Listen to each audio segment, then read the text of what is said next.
31 নম্বর দিন রাজা বৌদ্ধ যখন আবার সিংহাসনে বসতে চান তখন সিংহাসনের 31 নম্বর পুতুল বলে, দাঁড়াও মহারাজ, আপনার কি এই সিংহাসনে বসার যোগ্যতা আছে? আপনার কি বিক্রমাদিত্যের মতো প্রতিভা ও গুণ আছে? তার আগে আপনাকে বিক্রমাদিত্যের একটি গল্প শুনতে হবে, তারপর আপনি নির্ণয় করবেন আপনি এই সিংহাসনে বসার যোগ্য কি। তা বলে 31 নম্বর পুতুল গল্প শুরু করলো। যখন রাজা বিক্রমাদিত্য তার মৃত্যুর পূর্বাভাস পান তখন তিনি তার বেশিরভাগ সময় পূজাপাঠ ধর্মকর্মে কাটাতে লাগলেন, সাথে রাজকার্যও দেখতেন। একদিন সাধনা করার সময় হঠাৎ উনার দৃষ্টি পড়ে, তিনি দূরে একটি পাহাড়ের মধ্যে প্রকাশ দেখতে পান যা সম্পূর্ণ পাহাড়কে প্রকাশিত করছে। এই অদ্ভুত দৃশ্য দেখে রাজার মন ব্যাকুল হয়ে উঠে।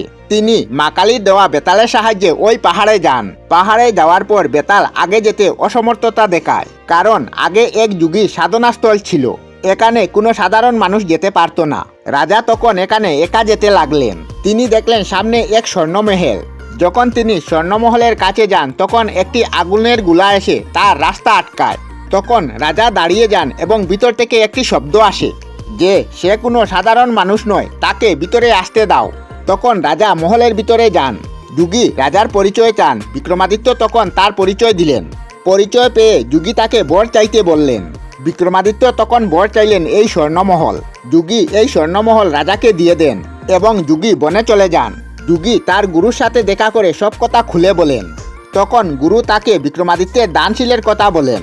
আরও বলেন যুগী যেন ব্রাহ্মণ বেশে রাজা বিক্রমাদিত্যের কাছে গিয়ে এই স্বর্ণমহল চাইতে। যুগী তার গুরুর কথা মতো বিক্রমাদিত্যের কাছে যান এবং সেই স্বর্ণমহল চান। বিক্রমাদিত্য তৎক্ষণাৎ স্বর্ণমহল তাকে দান করেন।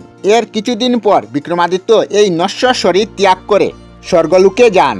উনার সকল রানী উনার সাথে সতী হয়ে যান। 31 নম্বর পুতুল আরও বলল, রাজা বিক্রমাদিত্যের মৃত্যুর পর তার রাজ্যে দুর্ভিক্ষ দেখা দেয়। তার সমাধান কোনো মতে হচ্ছিল না। এদিকে বিক্রমাদিত্যের মৃত্যুর পর তার বড় ছেলের রাজ্যাভিষেক হয়। যখন সে ওই সিংহাসনে বসতে চায় তখন সে ওই সিংহাসনে কোনোভাবেই বসতে পারল না। তখন সে ভাবল তা কেন হচ্ছে।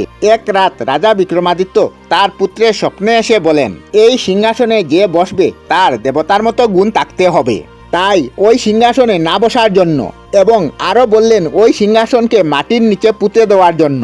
আর বললেন দেবতা সমান গুণ বিশিষ্ট রাজা যখন এই পৃথিবীতে আসবে তখন সেই সিংহাসন নিজে থেকেই প্রকট হয়ে যাবে। আরও বললেন সে যেন উজ্জয়িনী ছেড়ে দেয় এবং অম্বাবতীতে নিজের রাজধানী বানানোর জন্য। পিতার আদেশে ওই সিংহাসনকে মাটির নিচে পুঁতে দেওয়া হলো এবং অম্বাবতীতে নিজের রাজধানী বানিয়ে সুন্দরভাবে রাজ্য চালাতে লাগলেন। আমরা আমাদের চ্যানেলে সব ধরনের ভিডিও আপলোড করি, যেমন ব্লগ, নিউজ, কুকিং ভিডিও, ধার্মিক আলোচনা ইত্যাদি। যদি আপনারা এই ধরনের ভিডিও দেখতে পছন্দ করেন তাহলে এই চ্যানেলটি নিশ্চয়ই সাবস্ক্রাইব করবেন। আমি আপনাদের সাথে বিদায়ক না, আজকের মতো বিদায় নিলাম। আর ভিডিওটি ভালো লাগলে লাইক, শেয়ার ও কমেন্ট করবেন।